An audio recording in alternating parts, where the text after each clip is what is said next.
大家好啊，我係小偉啊。唔理係咩品牌嘅手機，充電嘅時候千祈唔好做呢件事。如果唔係咁嘅話，電池就好快玩完啦。手機就係我哋生活當中嘅另一隻手啦，離開咗佢好似根本咩都做唔到。但係手機電量蒸發嘅速度亦都令到好多人冇晒安全感，好多時候一日都冇就用晒啦。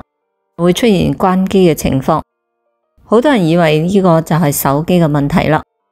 其實大多數嘅原因都係因為我哋喺俾手機充電嘅時候，充電嘅方法唔正確。所以想我哋手機嘅電量更加襟用嘅話，下面呢啲嘅錯誤嘅充電方法就唔好做啦。第一，就唔好等到電量過低先諗起嚟充電。好多人用手機嘅時候都係等到電量不足嘅提醒或者關機之後先去充電。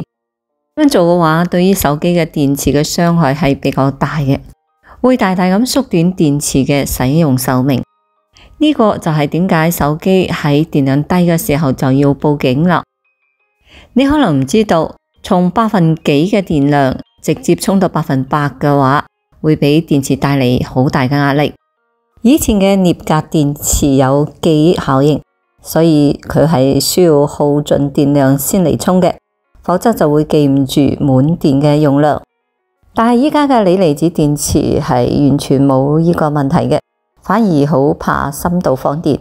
當電量低於20%嘅時候，電池就會處於深度放電嘅狀態。頻繁深度放電嘅話，就會令到啲電極材料加速耗損啦。就好似人長期餓住肚嚟做嘢咁，身體會提前透支。正確嘅做法係電量低於20%至30%嘅時候，就要及時咁充電啦，唔好等手機自動關機再嚟充電。等啲電量保持喺30%至80%之間，隨用隨充，咁樣個電池先會更加襟用。第二，就係先插充電線，再嚟插充電器。好多人喺俾手機充電嘅時候，第一時間係先將數據線插到手機嘅充電口先，然後再嚟將充電器插到插座上邊。咁樣做嘅話，手機充電雖然話係一個好細微嘅操作，但係呢個做法係錯誤嘅。點解咁講呢？因為我哋直接將充電線插到手機上面嘅時候，再嚟插到電源嘅插座，咁就會造成電流湧入我哋嘅手機電池入邊，對於電池內部就會造成損傷啦。長期咁樣做嘅話，電池就會產生虛電同埋鼓包嘅現象啦。一旦出現咁嘅情況，咁我哋嘅電池就唔襟用啦。正確嘅做法就係我哋應該先將充電器插到電源上，再嚟將數據線插到我哋手機嘅充電口。雖然只係僅僅嘅兩步簡單嘅操作，但係卻係非常之關鍵嘅。希望大家以後就唔好再搞錯啦。第三，就係每次充電都要充到100%，或者你會覺得好奇怪啦，手機充電肯定要充滿啦，點解係一個錯誤嘅做法呢？雖然手機保持滿電狀態可以俾一部分嘅人帶嚟一啲安全感，但係對於手機電池嚟講，就係唔係一個好嘅消息啦。一塊電池嘅正常嘅循環次數係喺500至1000次左右，一次完整嘅循環係電量從0%充到100%，循環嘅次數越多，咁佢嘅用量衰減嘅就會越明顯啦。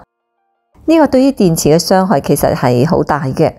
如果我哋經常咁做嘅話，就會發現手機原本可以用2-3日嘅電量，而家得返用半日啦。呢個就係因為長時間咁樣充電先會導致手機唔襟用嘅。一般建議充到80%就夠啦。將電量維持喺20%至80%之間係最可以保護電池嘅區間啦。偶然咁充滿一次，譬如出門旅行啦，呢個係唔影響嘅，但就唔好頻繁咁滿電啦。第四個就係唔好邊玩邊充啦。好多人習慣手機一叉電，遊戲就開連，或者喺充電嘅時候使用手機嚟剪視頻啦，開導航直播啦，覺得咁樣一邊充電一邊用，唔浪費時間。如果我哋手機喺充電嘅時候繼續玩，咁呢個時候嘅耗電量係特別大嘅，因為手機嘅處理器嘅負荷太大啦，就會損害電池，而且手機會出現一邊耗電一邊充電，咁樣一邊輸入電量一邊輸出電量，對於手機嘅損害係特別大嘅。當充電嘅熱量同埋高負載應用嘅熱量疊加嘅話，咁手機嘅溫度就好快會飆升啦，好容易就會突破40攝氏度嘅安全閾值啦。如果長期咁處於呢種高溫嘅環境，電池嘅健康度就會驟降啦。更危險嘅係喺極度高溫之下，電池可能會出現鼓包啦，屏屏出現罅縫啦，甚至可能引發漏液、起火等等嘅安全隱患啦。第五就係放喺床度或者梳化度充電啦。手機喺充電嘅時候本身就會發熱，如果放喺床或者梳化度，手機就會持續喺高溫嘅狀態下，就會損傷手機內部嘅結構啦，造成手機更加耗電，嚴重嘅仲可能會導致起火、爆炸嘅威脅。最好將手機放喺比較硬嘅材質上面嚟充電啦。第六就係用劣質嘅充電器。好多人喺用充電器嘅時候好求其，都係插得到充到就可以啦。市面上嘅充電器五花八門，價格亦從10幾蚊到幾百蚊不等。好多人覺得平嘅都用得啊，冇咩所謂啦。但係如果劣質嘅充電器，佢嘅電壓、電流都唔穩定，可能就會導致電池喺充電嘅時候電量忽大忽細。咁樣唔單止充電慢，仲會損傷電池嘅電芯，甚至會引發短路、起火等嘅安全事故啦。正確做法當然係優先使用手機嘅原裝嘅充電器啦。如果需要買第三方嘅充電器，一定要選擇經過3C 認證嘅產品，唔好求其買啲三無產品啦。咁樣可以更好咁保護到我哋嘅手機電池。仲有我哋充電嘅時候，最好就唔好用太厚嘅手機殼，最好就係剝咗手機殼再嚟充電，咁樣可以令到手機背部通風，減少發熱啦。你嘅手機電池用唔到半年就玩完，其實唔係用壞嘅，係你平時唔注意嘅一啲嘅充電習慣，導致你手機電池咁快玩完。